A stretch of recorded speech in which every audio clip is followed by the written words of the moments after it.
Hello everyone. तो geography में हम लोग बात कर रहे हैं सेकेंडरी रिसोर्सेज के बारे में। ठीक है, सेकेंडरी एक्टिविटी जो पहला पार्ट हमने कंप्लीट कर रखा है, इसमें हम लोग ने मैन्युफैक्चरर्स के बारे में बात करा था। तो हम लोग सबसे पहले हम लोग देखते हैं एक्सेस टू द मार्केट हम लोग ने पढ़ रखा था। फिर रॉ मटेरियल हम लोग कैसे फाइंड आउट करेंगे, फिर लेबर की सप्लाई कैसे फाइंड आउट करेंगे, ठीक है, सोर्स ऑफ एनर्जी कैसे हम लोग फाइंड आउट करेंगे। तो यही सब हम लोगों को पता करना है। ठीक है, अब हम लोग क्या करते हैं, इससे आगे स्टार्ट करते हैं, कैरी ऑन करते हैं। तो थोड़ा से प्रीवियस लेक्चर को हम रिवाइज कर लेते हैं। अब energy, industry which is the more power are located close to the source of energy. भाई कहीं भी आपको कुछ भी करना है तो सबसे पहले एनर्जी की ज़रूरत होनी चाहिए।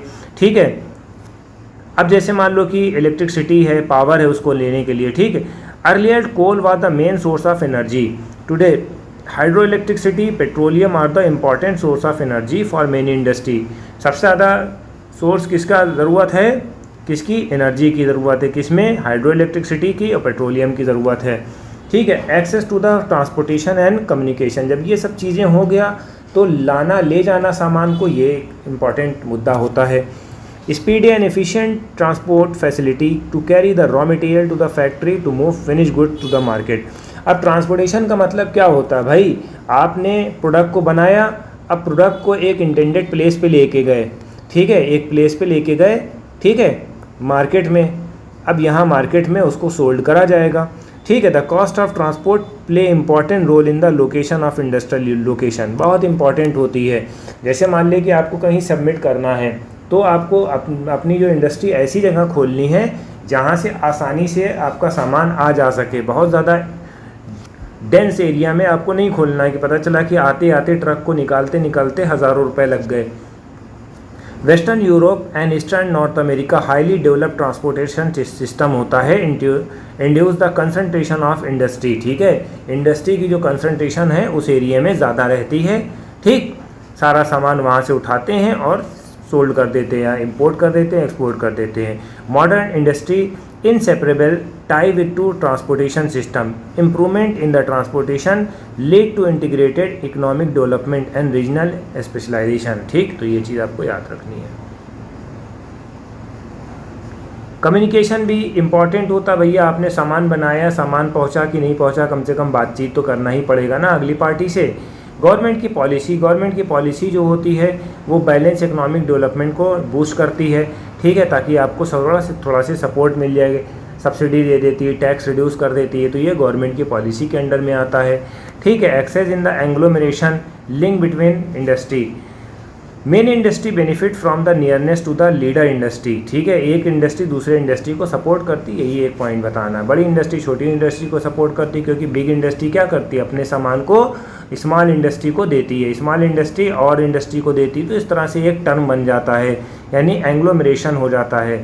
Economic saving are the drive from the linkage with the exist between different industry. ठीक है, एक दूसरे से जो एग्जिस्ट करती हैं वो एक दूसरे का सपोर्ट करती हैं। ठीक, फुट लूज इंडस्ट्री क्या होती है, located wide variety of the place, they are not depend any specific raw material. Weight losing, इस वजह से they are largely depend on the component part which can be obtain anywhere. ठीक है, component part पे depend करती हैं जो कि कहीं से भी मिल जाता है। They produce small quantity and employ in the small labour forces. They are generally not polluting industry, ये पॉल्यूटिंग इंडस्ट्री नहीं होती हैं। ठीक है, this the important factor in their location accessibility by road network. ठीक, ये तो याद रखना। मैन्युफैक्चरिंग इंडस्ट्री की क्लासिफिकेशन क्या होती है, अलग अलग होती हैं। इसमें रॉ मटेरियल होता है, साइज़ के हिसाब से होता है, आउटपुट के हिसाब से होता है, ओनरशिप के हिसाब से होता है। Industry based in size, the amount of capital invested, number of worker employed and volume of the production determine the size of industry. According to industry में be classified into household, cottage, small scale, large scale. अब यहाँ पर industry की बारे में दी गई है। Cottage industry में है, आर्टिफैक्ट आ जाते हैं, स्मॉल स्केल है, लार्ज स्केल है। ठीक है, रॉ मटेरियल में क्या है, रॉ मटेरियल में एग्रो बेस्ड है, मिनरल है, केमिकल है, फॉरेस्ट है, एनिमल है। एनिमल से हम क्या निकालते हैं? लेदर निकालते हैं। फॉरेस्ट से क्या निकालते हैं? टिम्बर निकालते हैं। केमिकल से क्या निकालते हैं? प्लास्टिक, केमिकल फर्टिलाइज़र निकालते हैं। एग्रो से sugar, edible oil, textile, rubber वबर निकालते हैं। मिनरल से क्या निकालते हैं? दो तरीके से मिनरल्स होते हैं, एक फेरस होता है, एक नॉन फेरस होता है। फेरस से हम लोग आयरन निकालते हैं, नॉन फेरस से कॉपर वॉपर निकालते हैं। तो इस तरह से आप छोटा छोटा से चार्ट आप देख लीजिएगा, ठीक है। इनपुट आउटपुट बेस जो होता है, इनपुट बेस जो होता है आयरन स्टील है। कंज्यूमर गुड्स में क्या होता है? जैसे बिस्किट है, टेक्सटाइल है, व्हीकल है। ओनरशिप के बिहाफ पे क्या होता है? पब्लिक सेक्टर है, प्राइवेट सेक्टर है और जॉइंट सेक्टर है। तो ये इस तरह से कंपनियां होती हैं। Household industry and cottage manufacturing, it is a smallest manufacture units. Artisan are the local, ठीक है। Raw material and simple tool जो होता है इस्तेमाल किया जाता है their home with their family member.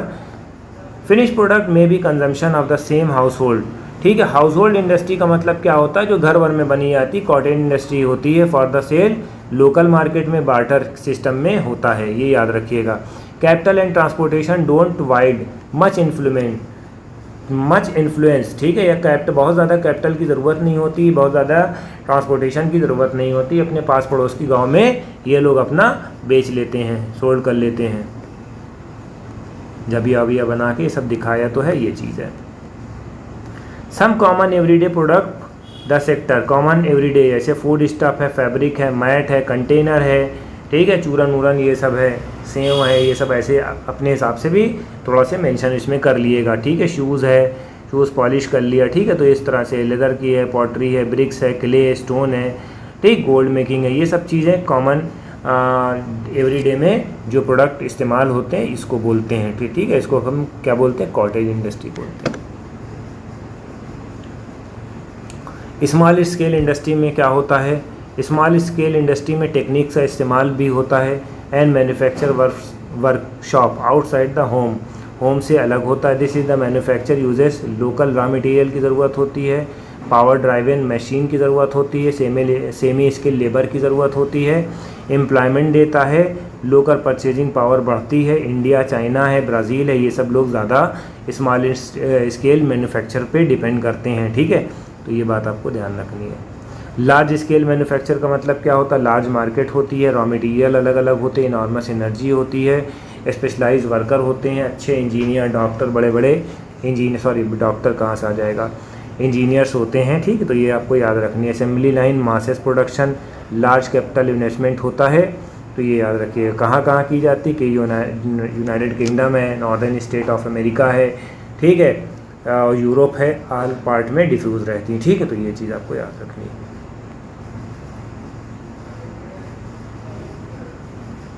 On the basis of the large scale के ऊपर traditional large scale industry thickly cluster होती हैं डेवलप्ड कंट्री में। थिकली क्लस्टर का मतलब यानी कि जगह अटैच होती हैं, ठीक है। हाईली टेक्नोलॉजी होती है, ठीक, हाईली टेक्नोलॉजी में होती है। तो ये आज हमारा लेक्चर हो गया। अभी वीकली हम लोग बेसिस पे पढ़ा रहे हैं और जैसे हम लोगों को टाइम मिलता है वैसे हम इसको इसका जो साइज़ है, लेंथ है, डबल कर देंगे। कोशिश यही करेंगे कि एक वीक में हमारा कम से कम एटलीस्ट जो है एक चैप्टर कंप्लीट हो जाए या आधा चैप्टर कंप्लीट हो जाए एक वीक में, ठीक है। Thank you.